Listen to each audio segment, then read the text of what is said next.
বৰাকত ভয়াবহ ৰূপ লৈছে বানৰ তাণ্ডৱে। বতাহ ধুমুহাৰ ফলত বিদ্যুৎ পানীয় জলৰ নাটনি শিলচৰত। আশংকা কৰাৰ দৰে ৰাজ্যত পৰিল ৰেমালৰ প্ৰভাৱ। বাদ পৰা নাই বৰাক উপত্যকা।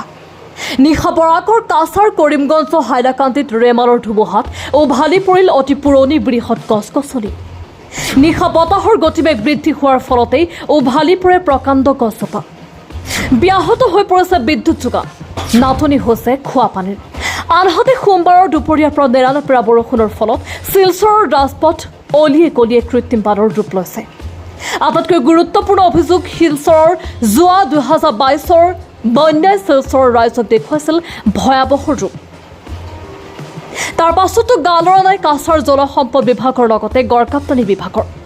শিলচৰৰ পৌৰসভা কৰ্তৃপক্ষই অকৰ্মণ্যতাৰ পৰিচয় জীয়াই ৰখাৰ বাবে আজিও সম্পন্ন হোৱা নাই শিলচৰৰ বহুকেইটা গুৰুত্বপূৰ্ণ মাষ্টাৰ ড্ৰেনেজৰ কাম।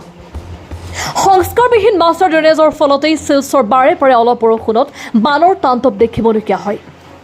শিলচৰ প্ৰধান পথ নেশ্যনেল হাইৱে, ৰাংগিৰখাৰী, সৎসংগ আশ্ৰম ৰোড, শিলচৰ বিবেকানন্দ ৰোডসহ বহুকেইটা ঠাইত কৃত্ৰিম বানৰ তাণ্ডৱ পৰিলক্ষিত হৈছে। কেইবাটাও পৰিয়াল জলমগ্ন হৈ গৃহবন্দী হৈ পৰিছে। শিলচৰ জিলাৰ প্ৰশাসনৰ ভূমিকা আৰু সষ্টম হ'বলৈ দাবী একাংশ বুদ্ধিজীৱী মহলৰ। আনহাতে কাছাৰ জিলা প্ৰশাসনে জাৰি কৰিছে আন এক জৰুৰী নিৰ্দেশ। ঘাইপথেৰে শিলচৰ হাৰাংগা যাও, জাতিংগা, লামপুৰ এইসকল পথেৰে অনিৰ্দিষ্টকাললৈ যাতায়াত বন্ধ কৰিবলৈ জাৰি কৰিছে নিৰ্দেশ। হ'ব পাৰে ভূমিস্খলনৰ ঘটনা আশংকা প্ৰকাশ কাছাৰ জিলা প্ৰাকৃতিক দুৰ্যোগ মোকাবিলা বিভাগৰ।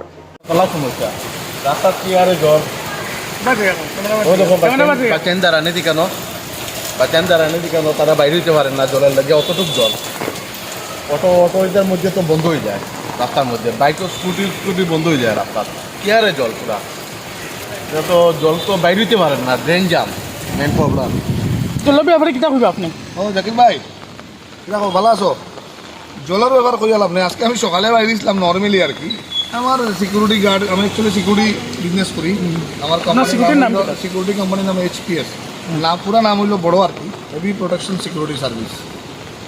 তো আমি একটু সার্ভে করতে পারিছি, কারণ বিভিন্ন জায়গায় আমার সিকিউরিটিগুলো আছে, যাইতে পারছে কিনা, যে নোট আউট যেটা আমার ডিউটি এগুলো আমি করতে চাইলাম। তো ওটা আমি করতে চাই আর কি জনগণকে, যেগুলো কাজ করে সরকারের নোট আউট কাজ করে। আমরা জীবন্ত শর্মা স্যার তাইনও ভালো কাজ করবা, আমরা দীপায়ন স্যার আসল তাইনও ভালো কাজ করবা, ইনক্লুডিং তাইন লগে থাকিয়ে কাজ করবা। কিন্তু মেইন যে আমরা রাঙ্গিরহাটের যেটা প্রবলেম যেটা, এটা কিন্তু সলিউশন এখনো হয়েছে। আমার সরকারের কাছে ওটাই আপিল থাকবো, যাতে রাঙ্গিরহাটের প্রবলেম যত সম্বন্ধ সলভ হইতো না, তত সম্বন্ধ শিলচর টাউনের জল কমতো। আর সবচেয়ে বেশি দুঃখ লাগে সোনাই রোড, যেদিকে মানুষের বিজনেসম্যান সব মানুষ, প্রত্যেকটা মানুষ ব্যবসায়ী লেগে উড়ে মেরপুর রাইড। আর শিলচৰৰ পৰা জাকিৰ হুছেইনৰ ৰিপৰ্ট, সুহানা লাইভ।